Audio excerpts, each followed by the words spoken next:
La famille, le Sénégal convoque l'ambassadeur ukrainien suite à la diffusion de contenu de propagande terroriste sur son territoire. Dans cette convocation, une partie ou du moins un paragraphe m'intéresse particulièrement. Lisons-le ensemble. De même, notre pays qui rejette le terrorisme sous toutes ses formes ne saurait accepter sur son territoire et en aucune manière des propos et gestes allant dans le sens de l'apologie du terrorisme, surtout lorsque ce dernier vise à déstabiliser un pays frère comme le Mali. Mesdames et messieurs, cette convocation devrait mettre en garde tous ceux qui font l'apologie du terrorisme et qui se réjouissent de la chute des FAMA sur le champ de bataille. Les ambassades ukrainiennes qui s'ouvrent en Afrique ne se contentent pas de missions diplomatiques, non.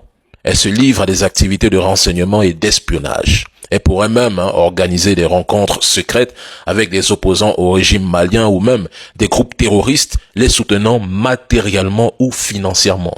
Ils utilisent leurs ambassades comme base arrière pour des opérations logistiques. Il ne suffit plus de convoquer l'ambassadeur ukrainien.